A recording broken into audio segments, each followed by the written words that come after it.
Welcome to Pennsylvania Newsmakers, and as always, thanks for watching. Let me start out by wishing you a Happy New Year. On the program, guess what? Big stories of 2018, and we'll take a look ahead to 2019. Let's get to it. This is Pennsylvania Newsmakers, a fast-paced, unrehearsed weekly discussion with and about the leaders who shape your world. And now, here's your host, Terry Madonna. Well, we have a number of big items to cover on the program this week. Guess what? Big stories of 2018. And joining me to do that and more, sitting next to me, is Marc Levy. He's usually on the other side of the table, but he has two of his colleagues here.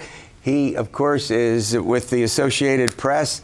John Micek, across the table from me, he's the editorial page editor of the Harrisburg Patriot News PennLive. And Angela Couloumbis, she covers the Capitol, that's the Harrisburg Capitol for what? The Philadelphia Inquirer. How could we forget that, right? That's right. And my stuff appears in the Pittsburgh Post-Gazette as well. There you go. Right. Good for you. All right. Angela, you get to go first. Big stories 2018. What's yours? Well, I think the year started out with a bang with a major fight over redistricting in Pennsylvania and the every 10 years drawing of congressional maps. There was a lawsuit that essentially triggered a massive debate over whether the process is essentially rigged to favor the controlling party, which in this case is Republicans. And it sort of ended with the court, the highest court in the state, the Supreme Court, ordering new maps, which did occur after a major fight between the administration and the Republicans who control both legislative chambers. We did get new congressional maps that led to some major upsets during the political season. Well, and the map certainly helped the Democrats. Just as the old map helped Republicans, right, for a decade, this map helped the Democrats, right, John? Yeah, I mean, you have Republicans running around the state now. They're calling it judicial mandering in inverted commas. I've heard more than one conservative refer to it as that. But, you know, I mean, this was thoroughly litigated. Terry, the Republicans took it all the way to the U.S. Supreme Court, which declined to hear their challenge. They lost in federal court with challenges brought by several Republican members of Congress, who have since also shuffled off into retirement, a couple of them. Look, it was a major shakeup and mirrored debates in other state capitals across the country. There was a wholesale look at the way congressional maps are drawn. The big question, of course, is that do voters pick their members of Congress, or do members of Congress pick their voters? All right, now, Governor Wolf just reelected, and guess what?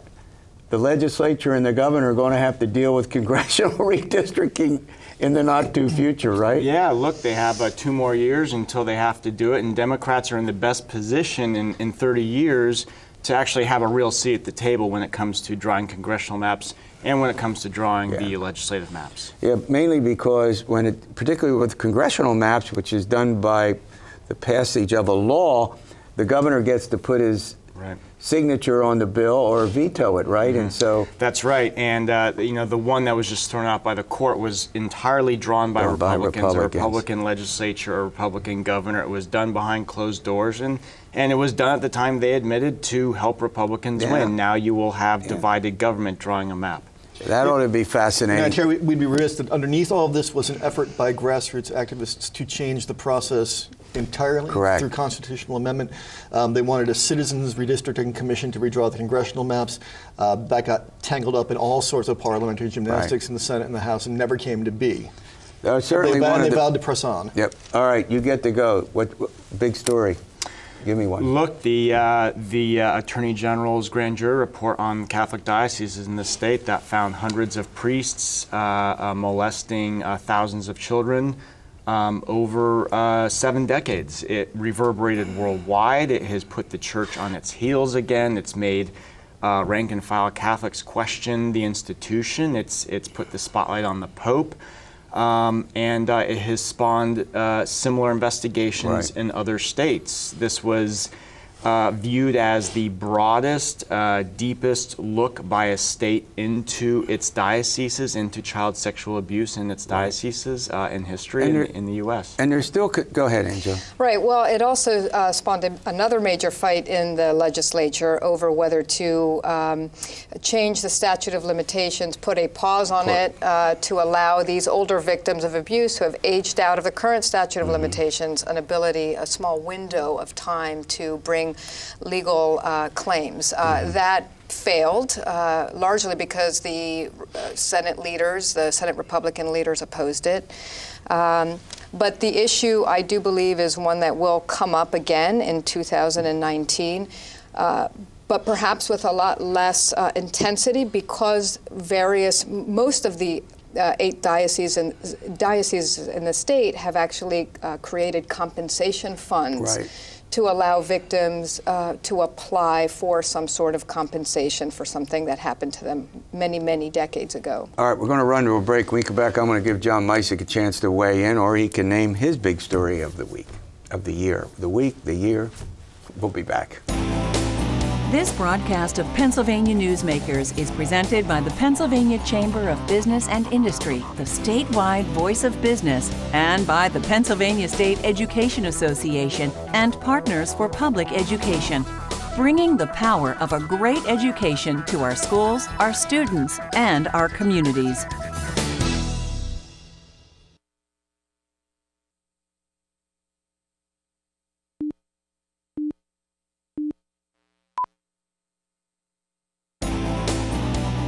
This broadcast of Pennsylvania Newsmakers is brought to you by the Pennsylvania Highway Information Association, the go-to source to learn about transportation projects and issues. Please visit pahighwayinfo.org. And by the Pennsylvania Manufacturers Association. Business in Pennsylvania is our business. Well, 3 journalists join me. We're taking a look back at 2018, and in a couple of segments coming up, we'll look at the year 2019 and what could happen. Marc Levy, Angela Couloumbis. Now I'm going to turn to John Micek. John, you can weigh in or just to put a cap on our prior conversation, Terry, we were talking during the break here. Mark Rotze, the Democrat out of Schuylkill County, who is leading the push for that expanded look back in the statute of limitations, himself a survivor of clerical abuse, has said he won't let this issue go and may well bring it, and will likely bring it back up in the new legislative session that begins in January. One variable being the new House Majority Leader, Brian Cutler out of Lancaster County. Dave Reed, his predecessor, was a lot more sympathetic to that. Mr. Cutler, we don't know if he'd be as welcoming or as understanding to Mark Rotze bringing that forward. Big issue of the year, and this sort of dovetails to how we began the show, wholesale change in the state's congressional delegation. Republicans went into the cycle with a 13-5 majority. It's now 9-9, if memory serves. That's exactly right. We have 5 women? Four women who were sent to Congress, up from the none who were members of the delegation before that. Democrats also making serious inroads in the House, picking up about a dozen seats and 5 seats in the state Senate. And we have some drama there as well over whether one of those Democrats who was elected, Lindsey Williams from Allegheny County. Now imagine this: they're still fighting over whether to seat a Democrat who won in a Senate district out in Allegheny County, and whether she will take her seat or not, right? Yes, and you know, the clock is ticking because January 1st is the day when the swearing in occurs for both the House and the Senate, and the big question is, are they going to seat her? The problem that, I guess if you can call it that Senate Republicans have is that they believe that she does not meet the constitutional requirement for having been a resident citizen of the state 4 years prior to the election. And there has been a tremendous amount of paperwork that has been submitted showing, you know, everything from what day she came to texts that prove that she was here on this day. And it has turned into a gigantic mess. All right, I'm going to give someone who has one more. Look, I think we need to talk about the shooting in the synagogue in Pittsburgh. I can't recall a worse mass shooting in Pennsylvania. The Anti-Defamation League has called this the worst attack on Jews in the United States in history. And it was a devastating. I mean, a man who was inspired by white supremacist conspiracy theories. It came against the backdrop of the scare tactics of immigrants and the migrant caravan before the election.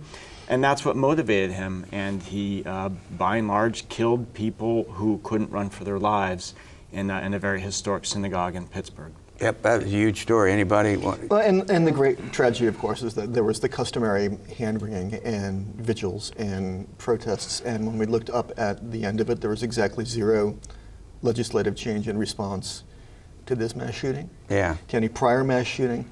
Sort of the paralysis in the face of this. You know, the Onion jokes that, you know, this is the worst mass shooting until the next mass shooting. Yeah. We're surprised by this in a country where it happens all of the time. Yeah. And you know, we've reached this, I don't know, this breaking point where we just feel powerless in the face of these incidents, and we fail to act. Yeah, I always found it's tough in a democracy where we value our freedom and we value our liberty, and tightening up and how far you go, that's always a tough question, but there isn't any doubt that was a horrific event. And as I think you point out, there's likely to be more, right? Does anybody want to disagree with that? I wish I could. Yeah, I understand. Anyone? I'll give one more. Anybody have one more? Or we? How about Governor Wolf and the legislature? Yep. And we're going to get into where that's going to go. But how about the last year? What happened? We saw them getting along a little bit more. We had, am I right? We had an on-time budget, not even an on-time, like an early budget. And, that's right. And they spent some money. Right, they did. And I think that was also a reflection of the fact that this was his re-election year, so nobody wanted to really rock that boat. I am coming in with a bold prediction for 2019. I think that now that he has been reelected, I think we're going to see his true colors. And I say that. You mean his more liberal colors? His more liberal colors. You can say that. That's all right. That's accurate. Yes, and I think for the first 4, I think he's going to be a realist. Going forward, but I also think he's going to feel unshackled to really speak his mind now that he's been reelected. And a very narrow window in which to act as well. All right, we're going to run to a break, but boy, we have a lot to talk about. Big stories coming up. We'll see, 2019. This broadcast of Pennsylvania Newsmakers is brought to you by the Pennsylvania Credit Union Association. Pennsylvania Credit Unions, where people are worth more than money. To find a credit union that is right for you, check out ibelong.org. And by the Energy Association of Pennsylvania, Pennsylvania's energy information source.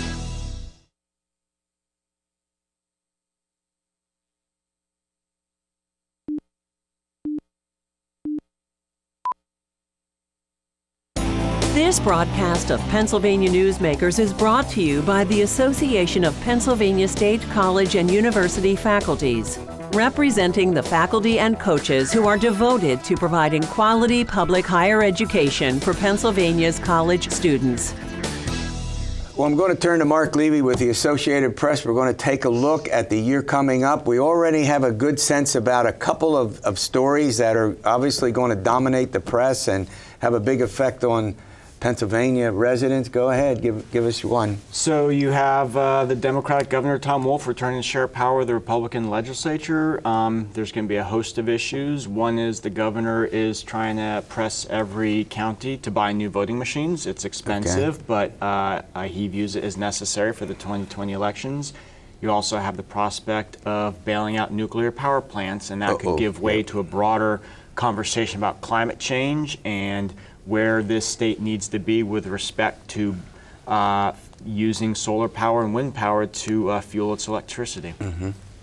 Pick it up. Well, we mentioned this before. I think the first major issue is going to be on January 1st, whether the Senator-elect from Allegheny County, Lindsey Williams, whether she's going to be seated. I think that is going to set the tone for how Democrats and Republicans work with each other in the new legislative term. If they don't seat her, it will definitely engender bad will and, again, set the tone for for bad relations between the two parties. All right, John, I'm going to ask you a question that I think conceivably could dominate, certainly by late spring, early summer, the state budget. The predictions out of the Independent Fiscal Commission, the state could have $1 billion to a $1.5 billion deficit.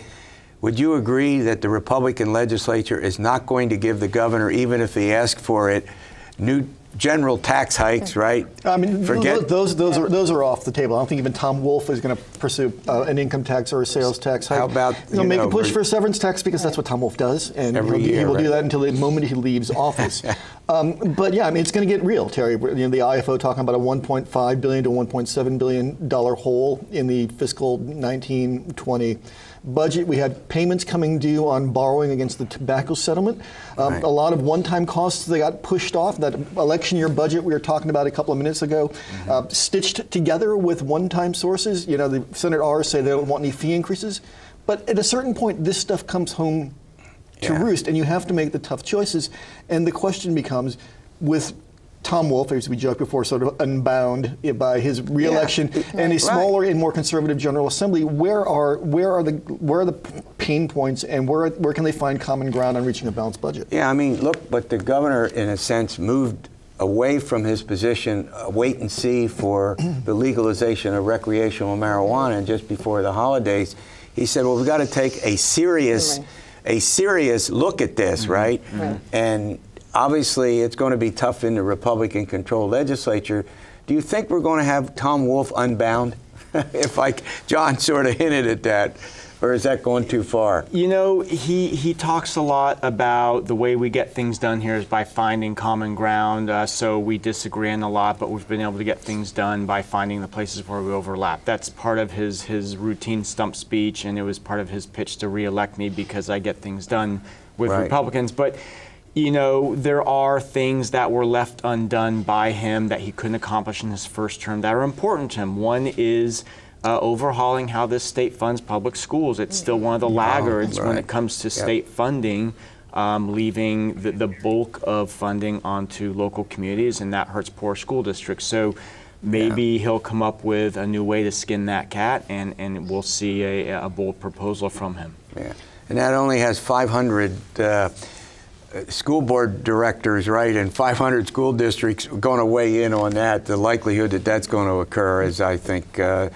perhaps we will see. But I mean, the important thing to mention here, Terry, is there's going to be a sense of urgency to whatever Wolf does. He's going to be a second-term governor, which means he has 18 to 24 months tops. Practical. For practical purposes, where he can capitalize on any second-term goals before the lame duck side of that administration sets in. So by 20, he has to get a good portion of this done. All right, we're going to run to a break. When we come back, we'll continue with the big stories of 2019. We're not going to go ahead to 2020 and 2021. We're going to have enough time following 2019. We'll be back in a moment.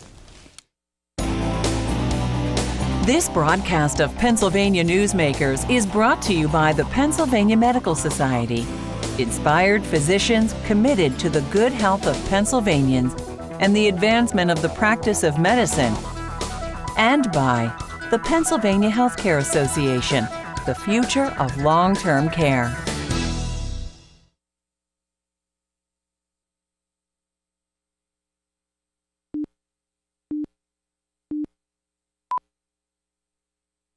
All right, we continue with the big stories for 2019. Of course, we're just sort of guesstimating here, estimating. One can't be sure, but we're having a lot of fun doing it. Angela Couloumbis, Philadelphia Inquirer, take it. Well, one of the things that I'm going to be very interested in watching is our new Lieutenant Governor-elect. He is a very interesting personality. That's an understatement. Yes, I don't think we've seen anybody like him. John Fetterman, the former mayor of Braddock. And he's going to be in the number 2 position. The question, obviously, aside from the way he looks and whether he's going to be wearing a suit and tie to preside over the state Senate, the question is he going to be given a major role going forward in the administration? That's a great point. What kinds of issues is he going to champion? Everybody who knows anything about him knows that he's a very progressive candidate and elected official now. Right. And will he bring that agenda to the table? Well, she raises a great point. You can judge a lieutenant governor by what now the lieutenant governors preside over the Senate and the Pardons and Parole Board. Right. But it really does matter what the governor gives that person or doesn't give that person in terms of the policy assignment, correct? Yeah, exactly right. I mean, we saw that with Mark Schweiker and Tom Ridge. Schweiker came to the table with county commissioner experience. As a consequence, Ridge delegated a lot of emergency management responsibilities to him, which ended up serving Schweiker well during the Q Creek mining disaster in 2003. Fetterman, conversely, has done a lot to champion the cause of small cities and small boroughs. He was an unrelenting cheerleader for his hometown of Braddock, Pennsylvania. He's gotten deeply involved in the opioid epidemic, which exerted a devastating toll on western Pennsylvania. So it's not inconceivable that Governor Wolf could push him in that direction. I could see Lieutenant Governor-elect Fetterman taking on those positions. I mean, the one thing that's important to stress is that we all have sort of this cartoon goth image of John Fetterman with the Dickies and the Carhartt shirts and the combat boots. But when you get him cargo pants, but when you get him in conversation, it's serious. He's a thoughtful, well-spoken guy who gives a great deal of consideration to issues, and you may see more of that come to the forefront, I think, as he grows into the job. Anything you think? He's unconventional. There's nothing wrong with that, right? Oh, there's no question. Look, he was endorsed by Bernie Sanders. He ran for U.S. Senate in 2016 as the most liberal candidate in the field. He's a minor media star for the work that he's done with Braddock. He was able to get Levi's to come and film a commercial there because of his ability to get out and publicize this town and publicize the things that were going on to try to reinvigorate a nearly dead steel town. So he is. He's a hard worker. He understands how to get a message out, and he's very liberal. And he's also said that he would like again to maybe once again run for U.S. Senate. So he's not done with his life in politics as lieutenant governor. Yeah, good point. Right. Go ahead. Or he could be, like several Democrats, positioning himself for a potential gubernatorial run. I think despite the fact that Governor Wolf has another 4 years in office, you are seeing people beginning to whisper and perhaps even position themselves to run for his job. And there are several Democrats in the state now with a very a fairly large statewide profile. Constituency, the Auditor General Eugene D. Pasquale, the Attorney General Josh Shapiro. John, you followed a lot of these. The jockeying begins almost immediately, doesn't it? Exactly right. Let me offer a brief correction. Q Quick was in 2002. I misspoke a moment ago. But you're absolutely right about that, Terry. I mean, we've seen Josh Shapiro's name mentioned for higher office almost as long as Josh Shapiro has been involved in politics. We talked at the beginning of the program about the grand jury report. That made Josh Shapiro a national name. It made him an international name. It undoubtedly raised his political profile. And should he run for governor in 4 years' time, that will undoubtedly be one of the pillars of his eventual campaign stump. Yeah. All right, we're just about out of time. I want to thank you for coming in. We'll see you throughout the course of 2019. We're always appreciated. All right, I want to again wish you a Happy New Year, and we'll see you next week for another edition of Pennsylvania Newsmakers. And as always, stay well.